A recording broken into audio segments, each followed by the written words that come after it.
నెల్లూరు జిల్లా బుచ్చిరెడ్డిపాలెం మండలం పెనుబల్లి గ్రామానికి చెందిన కవిత కుటుంబ సభ్యుల మధ్య ఇటీవల ఆస్తి విషయమై వివాదాలు జరిగిన విషయం తెలిసిందే. తన అన్న దయాకర్ రెడ్డి తనను బయటకు గెంటేశాడని న్యాయం చెయ్యాలంటూ ఆమె పోలీసులను, మీడియాను ఆశ్రయించింది. దీంతో పలు మహిళా సంఘాలు కూడా ఆమెకు మద్దతు పలికాయి. తన తల్లి చనిపోయి నేటికి 3 నెలలు కావస్తోంది. ఇంటిని శుద్ధి చేయడం కోసమని వెళ్లిన కవితమ్మపై తన అన్న దయాకర్ రెడ్డి మాటల యుద్ధం చేశారని, అసభ్యకరమైన మాటలు మాట్లాడుతూ వారిపై దాడికి దిగారని సదరు వృద్ధ మహిళ వాపోయింది. అధికారుల దృష్టికి తీసుకుని వెళితే నీడలేని ఆమెను వెంటనే ఆ ఇంటిలోకి తీసుకుని వెళ్లండని చెప్పారని మహిళా సంఘ నాయకురాలు కల్పన తెలిపారు. అయితే తన అన్న దయాకర్ రెడ్డి గ్రామస్తులతో కలిసొచ్చి మహిళలు అన్న గౌరవం కూడా లేకుండా తమపై ఇష్టానుసారంగా మాట్లాడుతూ దాడికి పాల్పడుతున్నారని వాపోయారు. ఇకనైనా అధికారులు కవితమ్మకు న్యాయం జరిగేలా కృషి చేయాలని వారు కోరారు.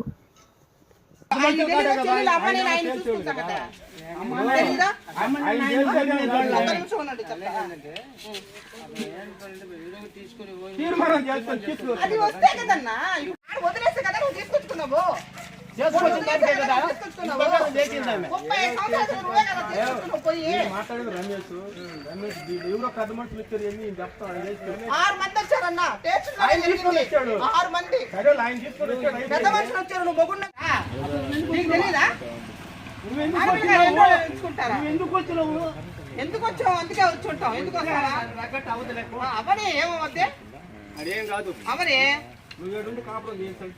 ఎవరినన్నా ఎవరు వస్తున్నారన్నా ఎవరు వస్తున్నారు? కొడుకో ఏ రోజు వచ్చి మాట్లాడారు? ఒక్క నిమిషం ఆల్రెడీ వాళ్ళు కూడా తెలుసు మేము ఇక్కడికి వచ్చింది వాళ్ళకి చెప్పడం అయితే ఆ ఇంట్లో ఏడుంటుంది అయితే సరే ఎన్నో బయట ఉంటుంది అవి ఎన్ని అవును ఆయన చెప్పాడు 3 నెలలు మూత 3 నెలల తర్వాత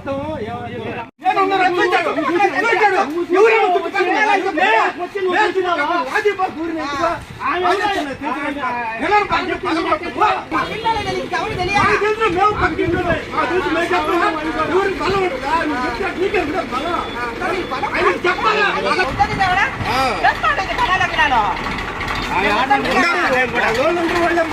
నమస్తే, నా పేరు కల్పన.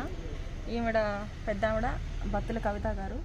పోయిన కొద్ది రోజుల క్రితం మీకు తెలిసిందే, మేము ఇట్లా ఈమె అదే ఇల్లు గురించి ఆమెను కొట్టి బయటకు నెట్టేశారు. అది మేము మీడియా పరంగా మేము ఇచ్చున్నాము. ఈరోజు 3 నెలలు అయిపోయింది ఆ పెద్దావిడ చనిపోయి. చనిపోయిన తర్వాత ఇల్లు ఇలా అయిపోయింది. ఈరోజు ఆ పెద్దావిడకి పెట్టుకోవాలని మేము ఇక్కడికి వచ్చాము. అది తాళాలు తీసుకొని పెద్దావిడ లోపలికి వచ్చి శుద్ధం చేసుకుంటా ఉంది. ఆ చేసుకునే టైంలో వాళ్ళ అన్నగారు వాళ్ళు వచ్చి ఆడవాళ్ళమని కూడా చూడకుండా అసహ్యంగా మాట్లాడుతూ గొడవ చేసేసి వెళ్ళారు. ఇది ఎక్కడ చూడండి, మీరే చూడండి, అసలు ఇది ఏమన్నా ఇల్లుగా ఉందా? కనీసం ఈరోజు 3 నెలలు అయింది. 3 నెలల్లో కనీసం ఆమె ఏదో ఒకటి చేసుకోవాలి, వాళ్ళ అమ్మకి పెట్టుకోవాలి, శుద్ధి చేసుకోవాలి, ఇల్లు అంతా క్లీన్ చేసుకొని శుద్ధి చేసుకోవాలి. అసలు ఈరోజు పొద్దున్నే పెట్టుకోవాలి. కానీ వాళ్ళు అది ఏది చేసుకొనివ్వలేరు. చేసుకొనివ్వకుండా మేము వచ్చి ఇంటి దగ్గరకు వచ్చిన తర్వాత కూడా వాళ్ళు ఏంటంటే ఇక్కడికి రావడం, అసభ్యకరంగా మాట్లాడడం, మీకు ఏం సంబంధం అన్నట్టుగా మాట్లాడడం, ఇట్లా మీరు ఎందుకు తీశారని పైకి రావడం, మా పెద్దకి చేతులు ఎత్తి పైకి రావడం, ఇలా చేశారు. చూడండి, మీరే చూడండి ఒకసారి. న్యాయం జరగాలని మీరే ఎలాగైనా న్యాయం చేయాలి, న్యాయం జరిగేలా మీరే చూడాలి. దీని గురించి ఎస్పీ దగ్గర పెట్టాము, కలెక్టర్ దగ్గర పెట్టాము, ఎంఆర్ఓ ఆఫీస్లో చెప్పాము, అందరికీ చెప్పాము. మేము అందరూ కూడా ఉద్దురాలను బయట ఎందుకు పెట్టినారమ్మా, తీసుకుపోయి ఇంట్లో పెట్టచ్చు కదా అని చెప్పారు. మేము దాని ప్రకారమే పొదలు ఇక్కడ బుచ్చి సీఏ గారి దగ్గరికి వెళ్ళాము. అందరి దగ్గర వెళ్ళి కలిసాము. ఈరోజు 3వ తేదీ ఆమె శుద్ధి చేసుకోవాలి ఇల్లు. అది కాకుండా ఆమె మా ఆడపిల్లకాయల ఇళ్ళల్లో ఎన్ని రోజులని మేము చూసుకుంటూ ఉండాము. తను ఇక్కడికి వచ్చేసి 35 సంవత్సరాలు అవుతా ఉంది అమ్మ దగ్గరికి వచ్చేసి. తర్వాత అమ్మ నాన్నని అంతా ఆమె చూసుకుంటూ చేసుకుంటా ఉన్నది. మరి ఇప్పుడు ఆమె ఎక్కడికి వెళ్తుంది? ఆమెను ఇప్పుడు వాళ్ళ అన్న నట్టేశాడు బయటికి. ఎక్కడ ఉంటుంది ఆమె? రోడ్డు మీద ఏమైనా ఉంటుందా? గుడ్డలతో బయటికి నట్టేశారు. ఎక్కడ ఉండాలి ఆమె?